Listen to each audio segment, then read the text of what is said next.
So, what is your observation on the 2024 presidential elections, and what can you take in from the whole process? Well, that's interesting questions because if I have to break down, we gotta have like hours to talk about.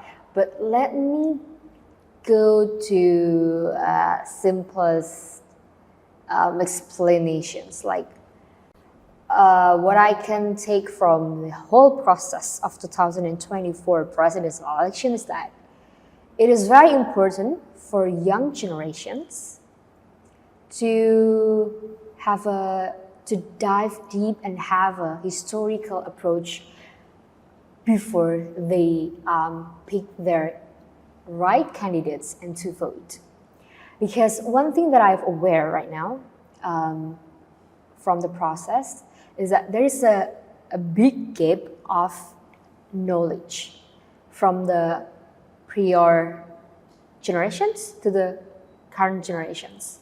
Like we say, like the Gen Z and the Boomer and the Millennials have gave different knowledge. Maybe me and you, Pilar, have different perspective on the issues because we have a different gap on the historical knowledge.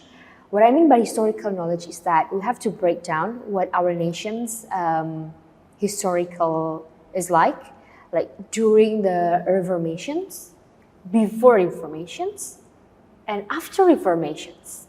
And it's very important to have the historical approach on that to know what's your most suitable leader to guide these nations on the recent years, because it's very important to learn from the past, right?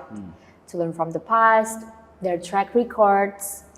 It's not just their vision, but what they have done in the past and what they are doing in the recent years, so that you can filter and also maybe do your own observations. Anyone or any candidate, there is no such as a journalist we cannot judge your choice is wrong or your choice is right, but we have to serve objective perspective, giving out the informations of what happened, like what I said, during the past, recent years, and what their vision in the upcoming years. And it is very important as a journalist to know what kind of approach it is important to the audience. Like me as a journalist, I'm also a Gen Z. I was born in 97. And 97 above have different approach, different style of consuming, of internalizing their information regarding politics, right? Not everyone in our generation, even in the before generation, old generations, not everyone have interest in political informations. But it is very important because why politics is very important. Like everything that we have decided, everything that we have chosen, everything that we've done is based on political wills and political decisions that the upper class, the group of who's ruling our nations is make decisions from. Like for example, your educations. You take right now you are in the middle school, right? Yeah. Middle school, like what kind of books that you read, what kind of subject that you have taken. It is based on the curriculum that is established in your school, right? Yeah. And the curriculum is not just like, oh, here's the curriculum. It is not like your teacher gathering together and make the curriculum. It's not like that, right? It is because of the education minister, because of the how the ones ruling the nations right now is making decision regarding education system. So the system itself is very important to know that it is coming from the political decisions. So this is why politics is very important in every layer of our lives. And it's very important to know the layer of each decisions based on the past, the present, and the upcoming from their visions. So yeah, from my observation, the historical approach is very important, and that is one very lacking. Like they do not know what. Oh, so this candidate have this track record before. Oh, I didn't know that the parties have this, historical stories like that in the past, which shaped them to be right, to be what they are right now as a figures. You know what I'm saying? And also the approach on social media, how different candidates, how different parties have a different approach. Like somehow they use the AI approach, somehow they use their campaign like the discussions approach, coming to one place to another place with different, promises and whatnot. And yeah, it's very important to dive deep into those layer of, aspects from them, and that's what journalism is for, to deliver all of that to you. So, like you said, maybe people in this election, in this past election, view the candidates from what they are right now, and because of that, they don't see their historical background and their track records and what they've done. So, like, it might make them not know, like, perhaps this candidate has done this before, and those informations can like change someone's perspective on who they prefer before they know that type of information. Well, the point is not whether they will change their choice or not, right? But whoever you choose, as long as you choose it based on a deep research and logical and rational approach. And talking about logical and rational approach, you cannot erase that from historical approach, from what they have done in the past, because it is very important, especially for young generations. To have the recall about. It's like, for example, when you go to the restaurants, like, and you choose. This is a new restaurant, and you given out the menu from the waiters. Like, you have to ask, what is the best recommendations here? You have to, look through the reviews on Google. The reviews on Google is basically based on the past events, based on their experience in the past. So choosing or voting our candidate is basically just like that.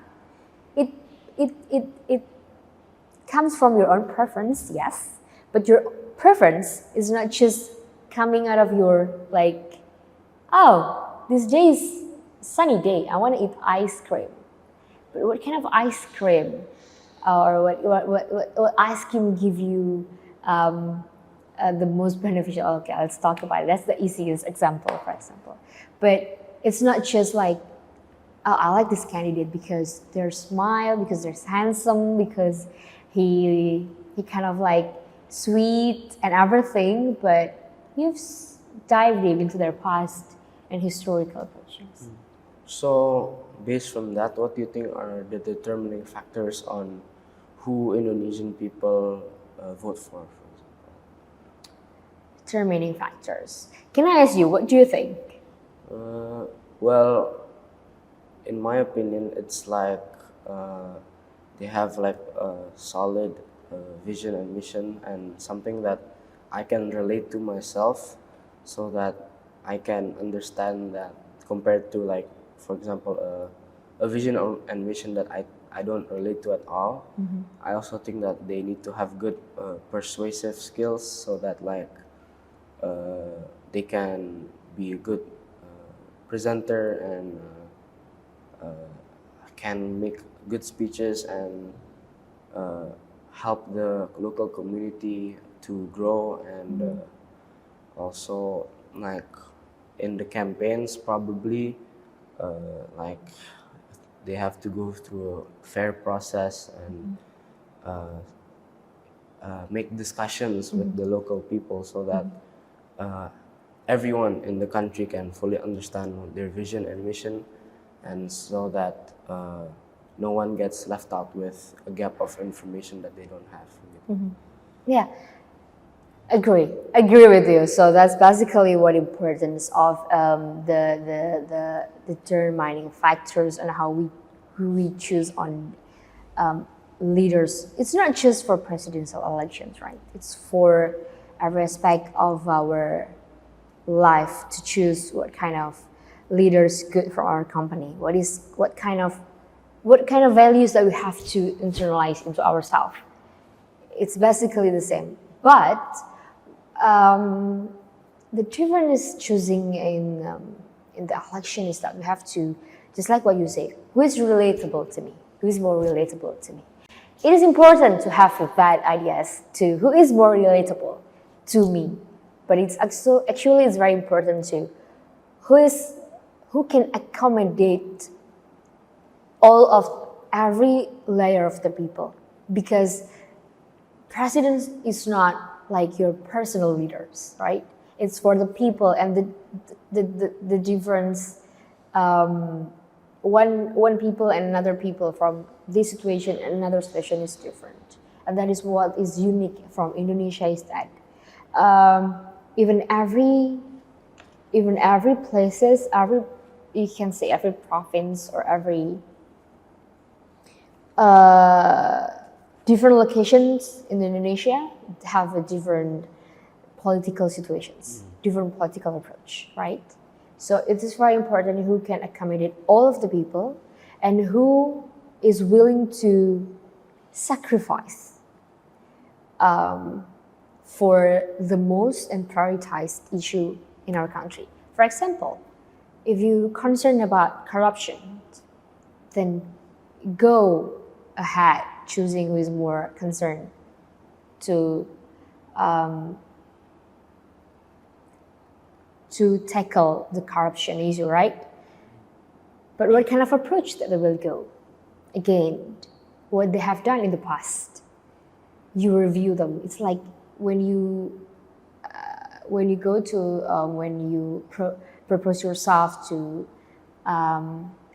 on a project, you have to review their, oh, what they have done in the past, oh, what they're currently doing, and oh, what kind of project they're going to make and everything, right? So it's important to not just relatable to you personally, but you are also sensible and aware to your surroundings. So this leader can accommodate everyone. So, what is your current observation on the Indonesian political system and democracy, and what is the main thing that the government needs to improve right now? Okay, the current observations about our nations. It is on the good side, as we've approached the like the golden age that our government always say, the golden age. And the good side of observations, the result is we've seen a lot of young generation who is willing to come forward, who is willing to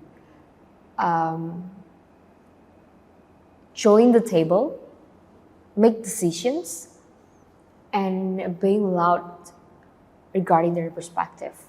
Because why is it important? Why is it also a good side and contributing to our democracy? Because their voice, basically democracy is like voicing out your thoughts, voicing out what is right, your rights, right?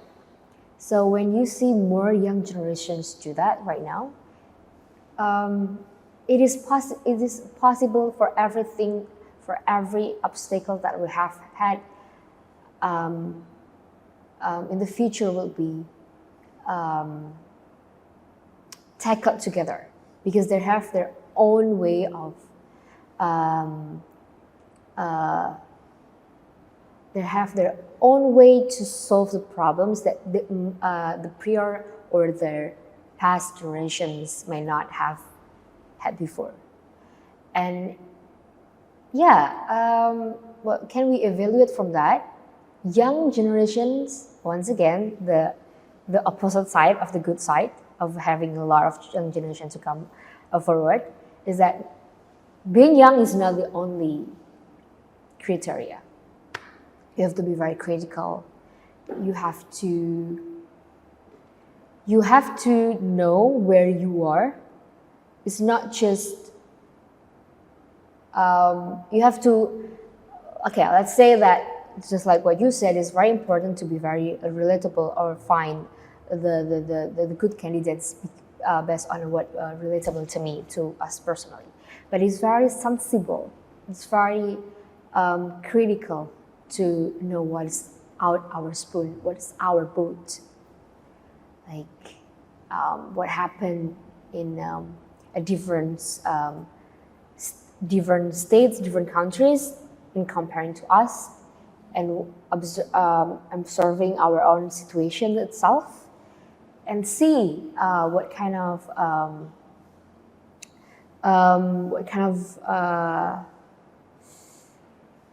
decisions that is suitable for us and is fair for everyone. That's it. Mm-hmm. So taking back to the point you said on the second last question, on that every community has like a different way on their political approach. On my first podcast, the person that I had a podcast with stated that in several locations in Indonesia, they might have different needs to what other regions of Indonesia need. Like for example, maybe in a more remote location, they need their basic needs and simple needs to be like provided by the leaders. Like for example, water, food, and a roof over their head, for example. And in other regions, they might be interested in more on how can Indonesia be a better country in the future. And so that makes like a difference on opinion on like if one side wants a remote region wants their simple and basic needs, and another one wants a leader to make the country better. And so that sometimes means that maybe the better candidate who had the vision to make Indonesia into a greater country doesn't make that candidate the main choice from the remote region, because they don't really want that to be their main objective, since they just need their simple needs to be provided like that. So what is your opinion on that, and like how can in the future we find a leader for all of Indonesia and make like their simple needs to be provided, as well as the way that a country into a better place to satisfy some other regions' priorities. Yeah, just like what we have discussed, just like what we have discussed before, that it's very important to know. If you ask this question before the presidential elections, I would say that one of the most crucial criteria of the candidate is the one who can make sure or believe that the strong community is equal to strong nations. Every community in different region, a different location of Indonesia have different needs. It's 100% true. That is why it's not just one man's work. It's not just one candidate works. It's not just like president and the vice president's works, but also how they can establish a very strong system, a solid system to strengthening every community in every regions, based on their needs, based on their approach. It's not one approach one way of approach for all these communities work. They have their own approach, they have their own, let's say, cultural approach, and it's not, you cannot interfere their way of living, their way of pursuing their own economic needs. So that is what I mean being a leader is for. It's not just having or promising that they will give you a free something, or we promise to give you out a program.